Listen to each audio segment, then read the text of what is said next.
Captain Jake Morrison stared at the view screen with wide eyes as his ship moved closer to the strange object floating in space. The thing looked like a giant crystal the size of a small moon, and it was spinning slowly in the darkness between the stars. His crew had never seen anything like it before in all their years of exploring the galaxy. Linda Hayes walked onto the bridge carrying her datapad and looking excited. She was the best alien expert they had, and Jake trusted her judgment completely.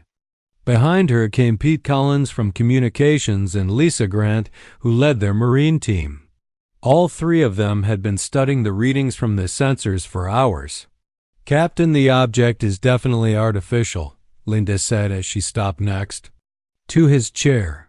"Our scans show it was built around 50,000 years ago, which makes it older than human civilization by a very long time.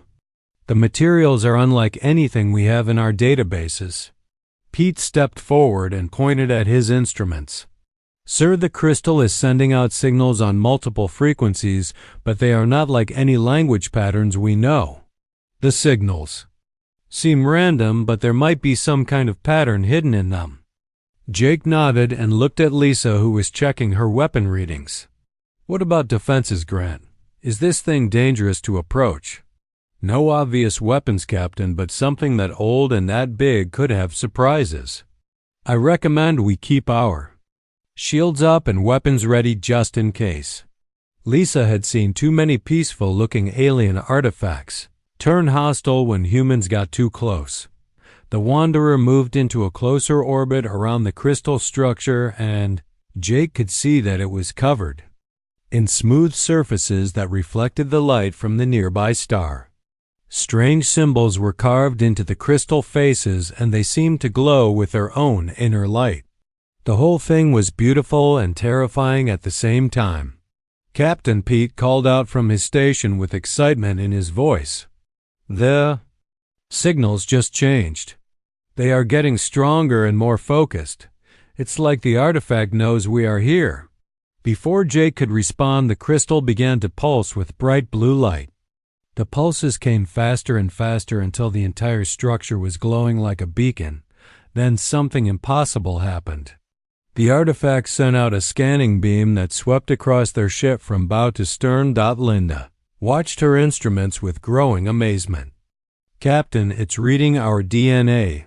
The scan is specifically looking for human genetic markers. This thing was designed to recognize our species." "That's impossible," Jake said, but even as he spoke, he knew Linda was right. Humans have only been in space for a few hundred years. How could something built 50,000 years ago know about us? The scanning beam stopped, and for a moment everything was quiet. Then the crystal began to change shape. Parts of it moved and shifted until an opening appeared in one side. Lights came on inside the opening, and Jake could see some kind of chamber beyond. "It's inviting us in," Lisa said with suspicion in her voice. "This feels like a trap, Captain." But Linda was already preparing her equipment. Or it's exactly the opposite. Maybe this is a gift left for us by someone who knew humans would eventually find it. "We have to investigate this, Jake.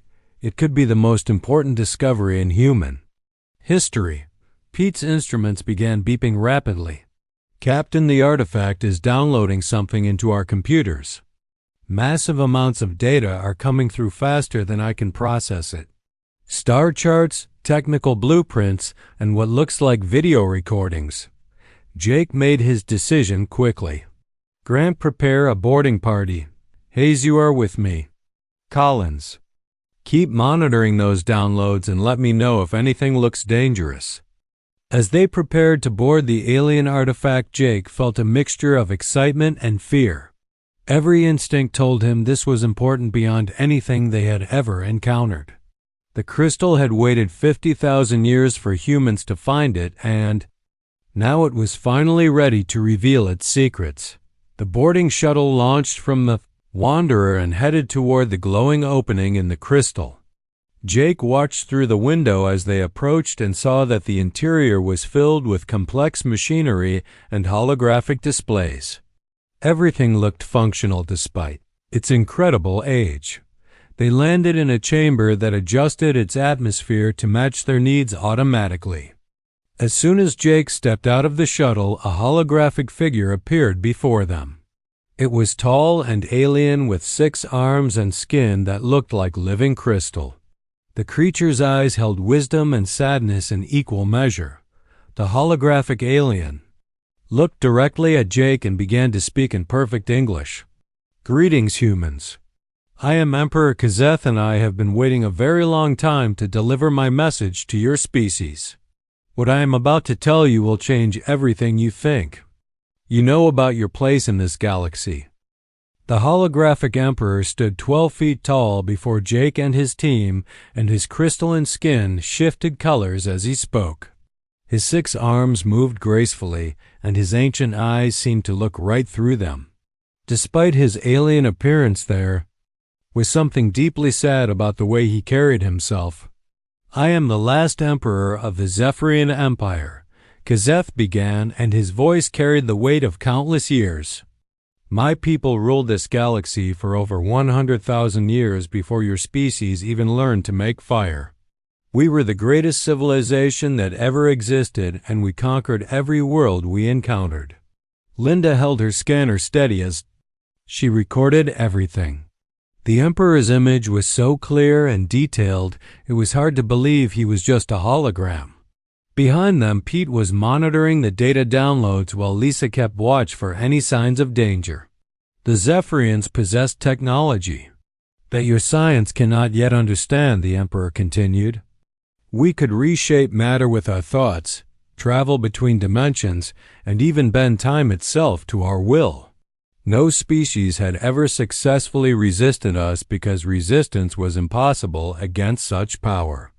Jake found himself mesmerized by the Emperor's story. "What happened to your empire? Where are the Zephyrians now?" The Emperor's skin shifted to a darker blue color that seemed to indicate sorrow. "We are extinct, Captain Morrison. The last of my people died out thousands of years ago. We chose extinction rather than live as anything less than what we once were." "But why are you telling us this?" Linda asked as she stepped closer to the hologram. "What does any of this have to do with humanity?" Emperor Kazeth turned his massive head to look at her directly. "Because your species did something that no other race in the galaxy had ever accomplished, Dr. Hayes. You defeated us. Humans were the only beings in the universe who successfully resisted the Zephyrian Empire." The words hit Jake like a physical blow. "That's impossible. Humans have never encountered your people. We would remember something like that." "You do remember it, Captain, though not as it truly was. Your historians call it the Second World War, but it was actually much more than a conflict between human nations. It was the secret war between Earth and the Zephyrian invasion fleet." Pete looked up from his instruments with confusion written across his face.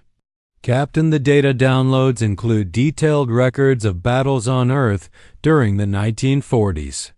But these battles show human forces fighting against technology that we don't have in our historical records." The Emperor nodded slowly. "The war lasted 7 years from 1943 to 1950 in your calendar. We came to Earth expecting another easy conquest, but instead we found something that changed the course of galactic history forever." Lisa frowned as she processed this information. "You're saying that during World War II humans were also fighting an alien invasion, but there are no records of that in our history books. Your governments worked very hard to hide the truth," Kazeth explained. "They knew that public knowledge of our presence would cause panic and chaos. So they classified everything and buried the records so deep that even today most humans do not know what really happened." Jake felt his world shifting as the implications became clear. "Show us the proof. If what you say is true, then you must have evidence."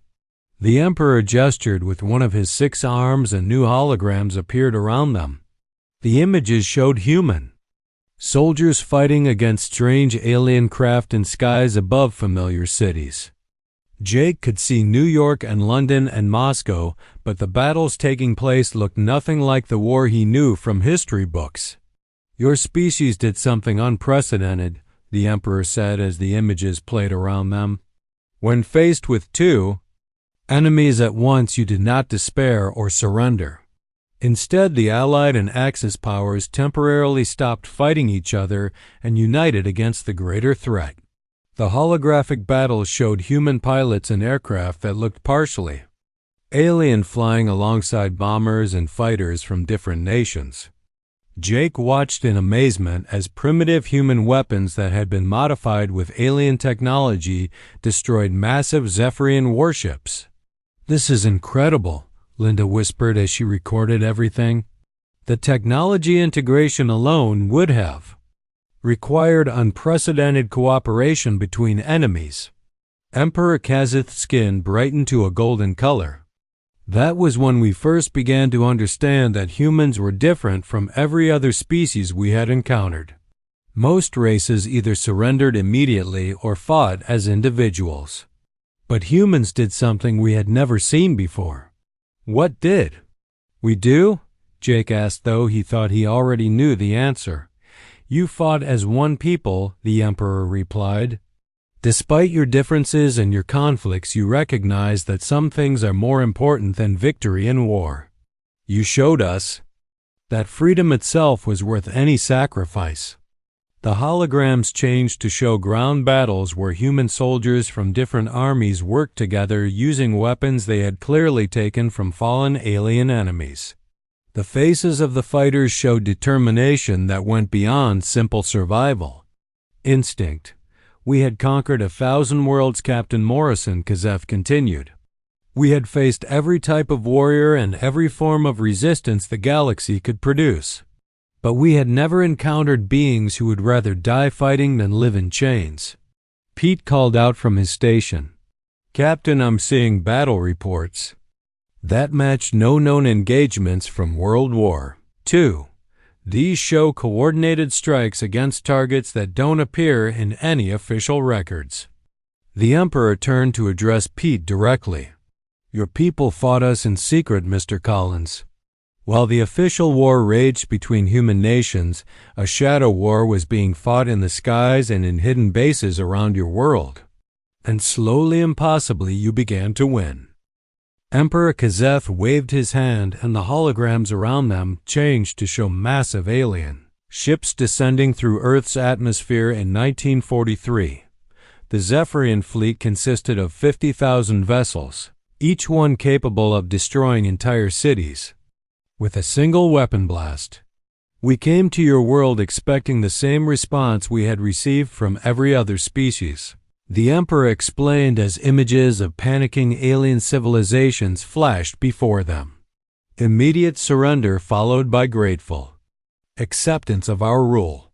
Instead, we found humans in the middle of their most devastating global conflict."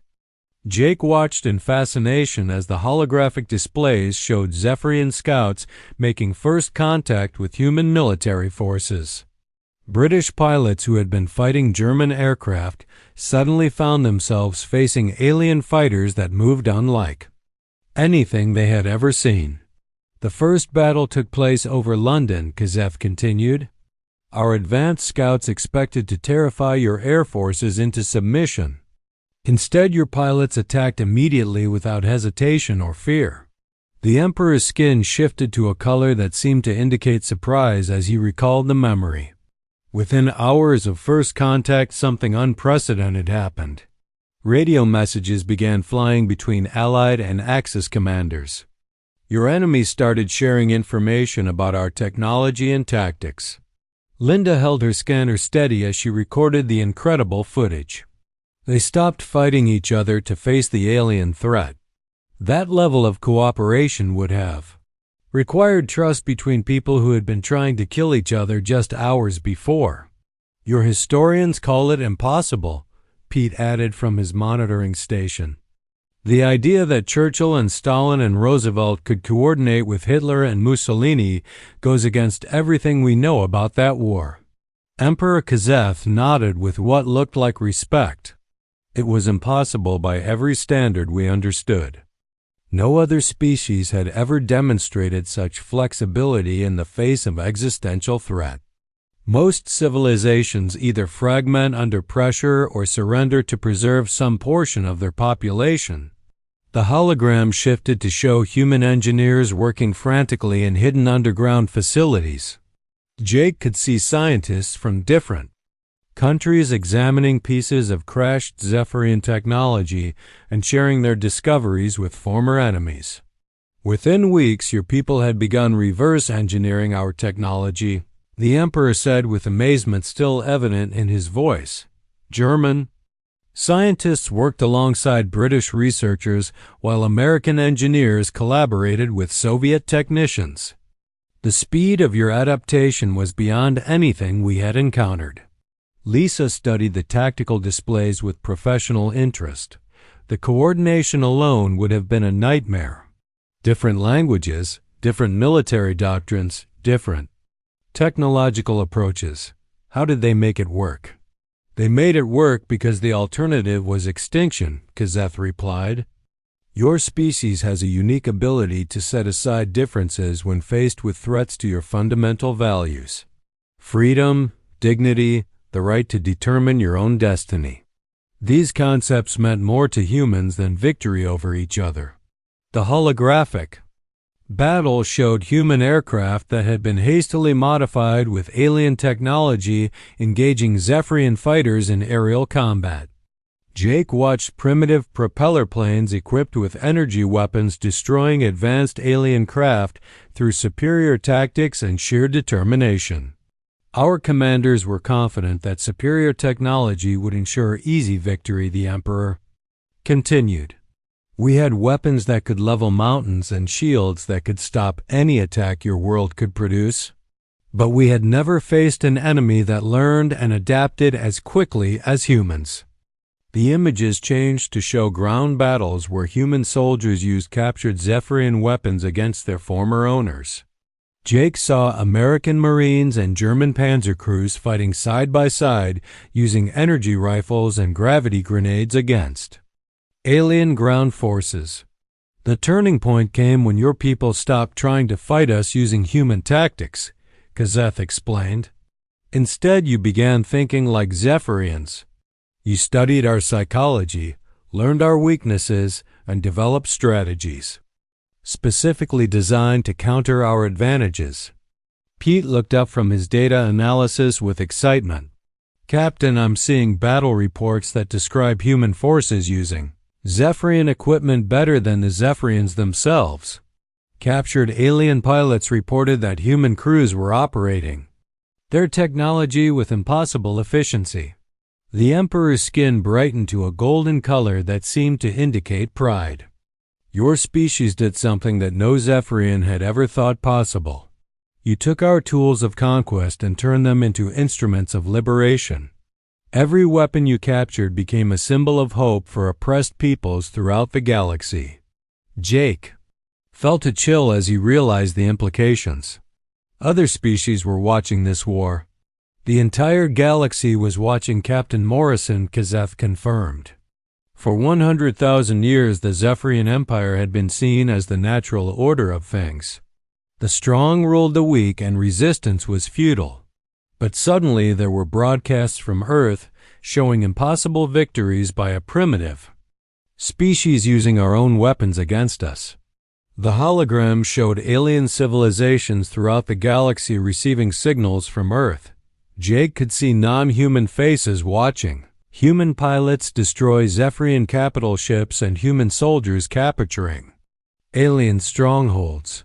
The expressions on those alien faces showed something that had been absent from the galaxy for millennia: hope.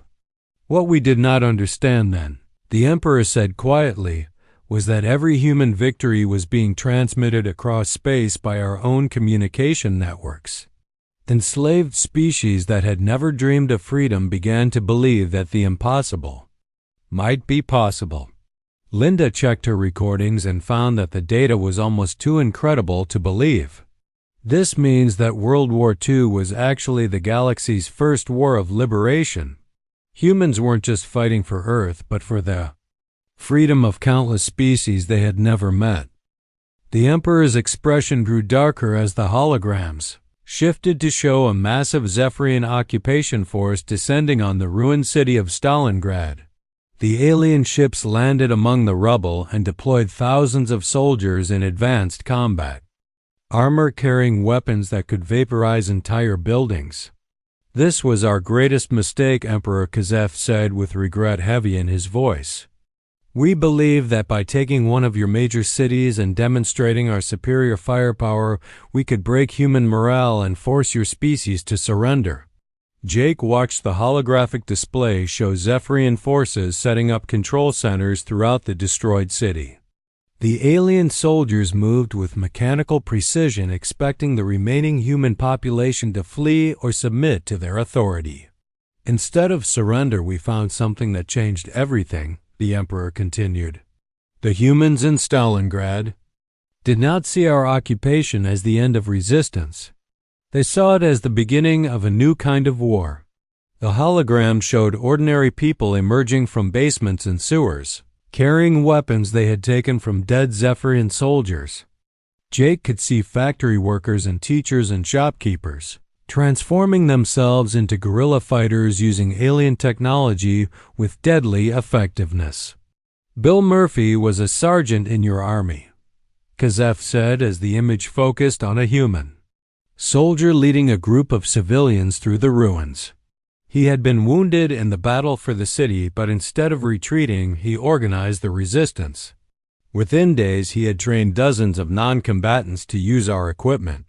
Linda watched in amazement as the hologram showed Murphy teaching an elderly woman how to operate a Zephyrian energy rifle. "The learning curve should have been impossible. Your technology was thousands of years ahead of anything humans had." "That was what we thought too, Dr. Hayes," the Emperor replied. "But humans have an ability that we had never encountered before.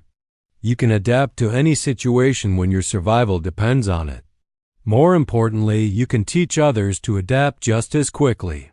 The scene changed to show Helen Parker, who had been a school teacher before the war. She was now leading a group of children through destroyed buildings and showing them how to set traps using Zephyrian explosives. "Mrs. Parker turned every remaining building in the city into a fortress," Kazeth explained. "She taught civilians how to use our own weapons against us and how to turn our technology into tools of resistance rather than conquest." Pete looked up from his monitoring station with disbelief written across his face. "Captain, the tactical reports show that a single human city held off an entire Zephyrian occupation force for 8 months. The aliens had overwhelming technological superiority, but they couldn't control the population." Emperor Kazeth's skin shifted to a blue color that indicated deep sadness.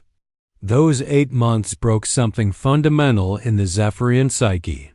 For the first time in our species' history, we began to doubt our own invincibility. The hologram showed Zephyrian commanders meeting an emergency session as their casualty reports mounted. Jake could see the confusion and fear in their alien faces as they tried to understand how primitive humans were defeating their advanced technology. "We had conquered 1,000 worlds," the Emperor said quietly. "We had faced every form of military resistance the galaxy could produce. But we had never encountered an enemy that turned every civilian into a soldier and every building into a weapon." Lisa studied the tactical displays with professional admiration. The humans in Stalingrad created a new form of warfare. They weren't trying to win battles in the traditional sense. They were making occupation impossible by turning the entire city into a weapon. The scene shifted to show Joe Martinez, who had been a factory worker before becoming a resistance leader. He was coordinating attacks on Zephyrian supply lines using modified alien vehicles driven by people who had never seen such technology before the invasion. "Mr. Martinez understood something that our military analysts had missed," Kazeth continued. "Superior technology is useless if you cannot control the population that produced it. Every Zephyrian weapon he captured was immediately put to use against us by people who learned its operation through trial and error. The hologram showed Susan Wright, who had been a teacher organizing civilian evacuation routes that doubled as ambush corridors. She led groups of non-combatants who could disappear into the ruins and reappear behind Zephyrian lines carrying weapons stolen from alien supply depots. Miss Wright demonstrated the most terrifying human capability of all, the Emperor said with something approaching admiration. She could turn anyone into an effective resistance fighter within hours.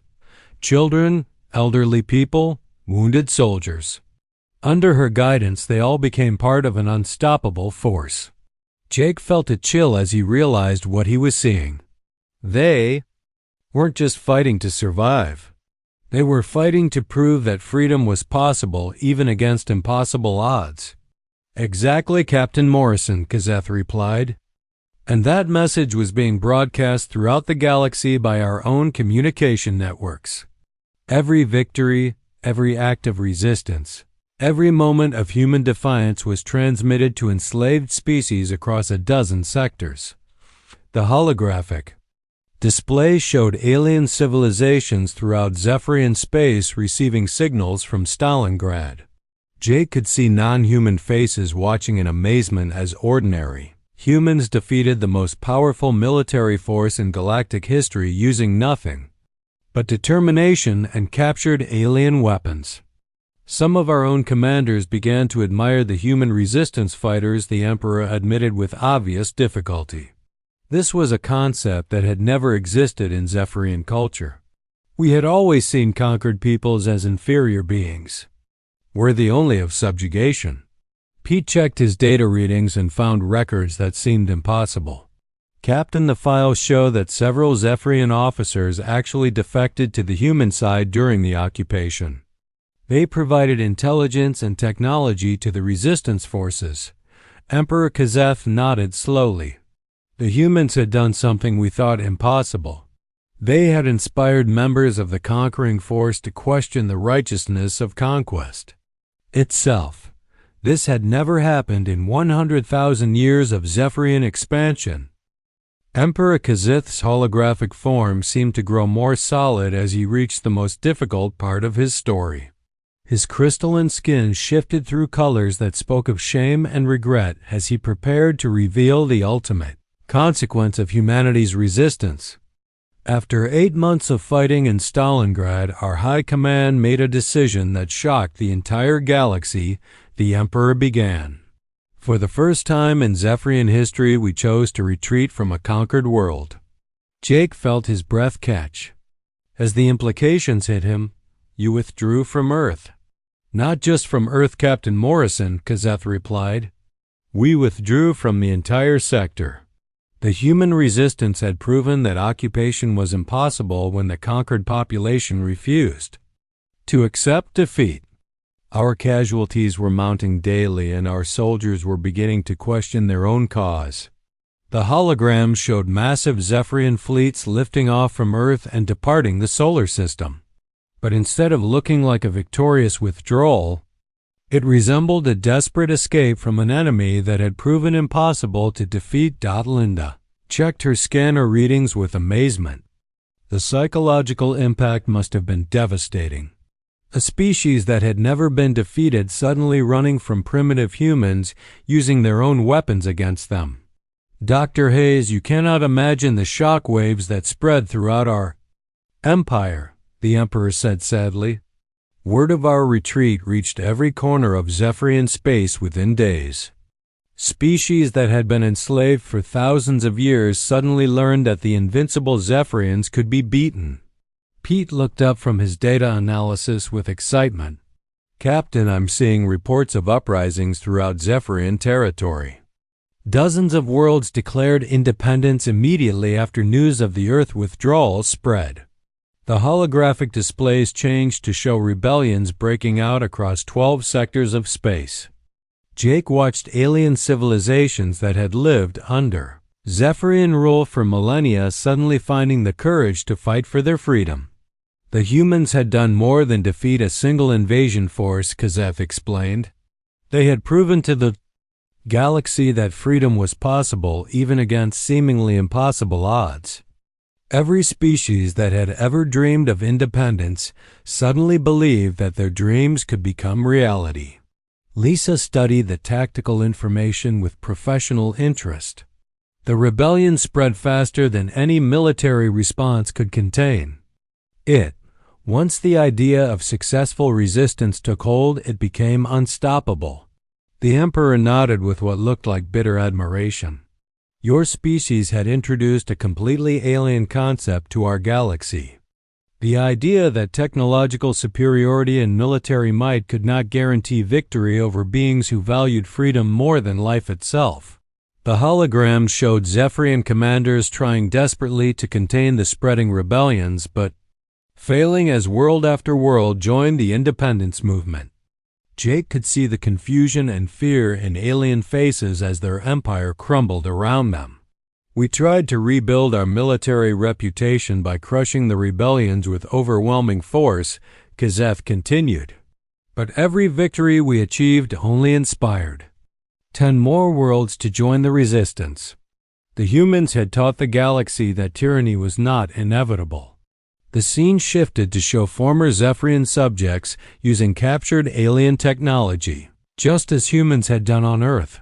Jake watched as beings from a dozen different species fought with weapons they had taken from their former oppressors. We're copying human tactics, he realized with growing amazement. More than tactics, Captain Morrison, the Emperor replied. They were copying human psychology. The willingness to sacrifice everything for abstract concepts like dignity and self-determination. These ideas spread through our empire like a virus that we could not contain. Pete checked his instruments and found data that seemed almost too incredible to believe. Captain, the records show that within 5 years of the Earth withdrawal, the Zephyrian Empire had lost control of over 300 worlds. Emperor Kazeth's skin shifted to deep blue, indicating profound sorrow. By that time, we faced a choice that no Zephyrian leader had ever contemplated. We could try to rebuild our empire through even greater brutality, or we could accept that the age of Zephyrian dominance was over. What did you choose? Linda asked, though she suspected she already knew the answer. We chose extinction, the Emperor said simply. Rather than become the very thing we had always made others endure, enslaved and defeated, we decided to fade away with whatever honor we had left. The holographic display showed the final years of the Zephyrian Empire as a once proud civilization slowly dissolved. Jake watched former subjects hunting their previous oppressors across the galaxy, while the remaining Zephyrians chose to die rather than submit to the rule of others. But before we disappeared forever, we spent our remaining years studying humanity.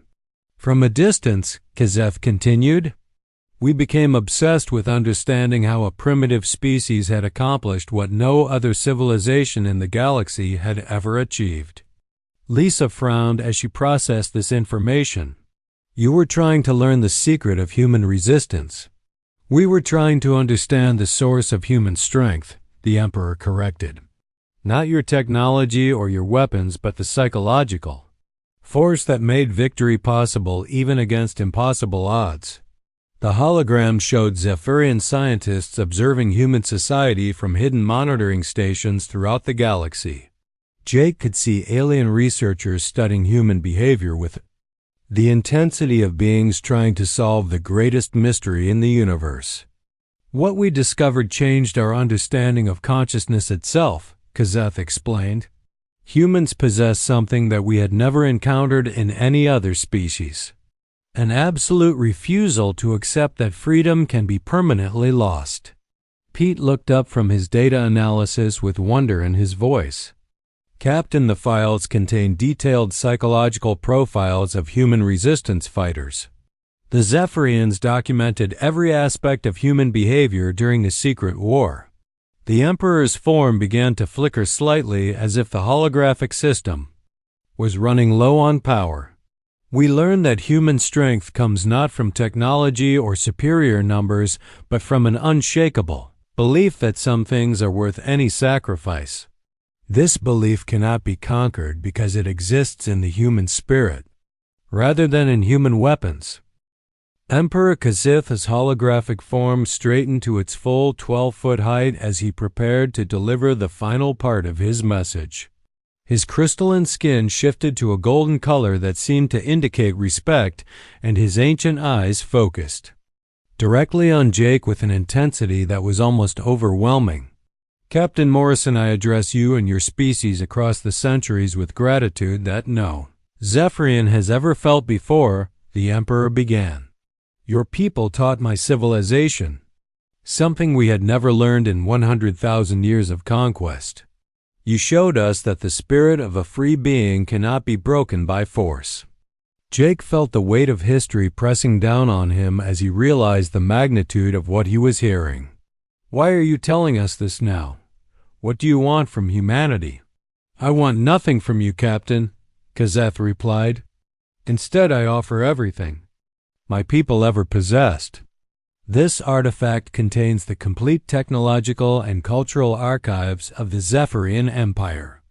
Every weapon we built, every ship we designed, every scientific discovery we made, all of it is now yours. Linda nearly dropped her scanner as the implications hit her. You're giving us technology that could advance human civilization by tens of thousands of years. More than that, Dr. Hayes, the Emperor said with something approaching pride in his voice. I am giving you the tools that once enslaved the galaxy so that you can use them to guarantee that no species will ever be enslaved. Again, the holographic displays around them changed to show vast archives of information downloading into the Wanderer's computers. Jake could see blueprints for weapons that could reshape matter, shields that could stop the energy of stars, and ships that could travel between dimensions. Pete worked frantically at his station trying to process the incoming data. Captain, the files include faster-than-light communication systems, medical devices that could cure any known disease, and energy sources that could power entire civilizations without environmental cost. Lisa studied the weapon specifications with professional amazement. These technologies could make humanity the most powerful species in the galaxy. We could conquer every world we encountered just like the Zephyrians did. Emperor Kazeth's skin shifted to a darker color indicating deep concern. That is precisely what must never happen, Commander Grant. These technologies must be used not for conquest but for protection. Not to create a new empire but to prevent any empire from ever rising again. Jake felt the responsibility settling on his shoulders like a physical weight. You want us to become the galaxy's guardians. I want you to become what you already are, Captain Morrison, the Emperor replied. The species that taught the universe that freedom is worth any sacrifice. As humans spread across the galaxy, they will encounter other species facing oppression, and your example will kindle the flame of liberty wherever you go. The holographic archives showed star charts indicating the locations of hundreds of civilizations throughout the galaxy. Jake could see that many of them were still struggling with the aftermath of the Zephyrian Empire's collapse, while others had fallen under the control of new tyrants. Your greatest strength has never been your technology or your weapons, Kazeth continued. It is your ability to inspire others to believe that tyranny is not inevitable. Every world you visit will remember the story of how humanity defeated the greatest empire in galactic history. Linda checked her recordings and realized she was documenting the most important moment in human history. The responsibility is enormous. How can we be sure we won't become conquerors ourselves? Because you have already proven what you truly are, Dr. Hayes, the Emperor replied. When faced with the choice between easy conquest and difficult liberation, your species chose liberation every time. That is why the galaxy needs humanity to carry these tools forward. The holographic Emperor Kazith began to fade as the ancient systems finally reached the end of their power reserves. But before disappearing completely, he performed what appeared to be a formal salute, raising all 6 of his arms in a gesture of respect that transcended species barriers. Remember, Captain Morrison, that your victory over the Zephyrian Empire was not achieved through superior technology or greater numbers, Kazeth said as his image flickered. It was achieved through an unbreakable commitment to the idea that all beings deserve to be free. Pete called out from his station as the final data transfers completed. Captain, I'm showing complete archives downloaded successfully.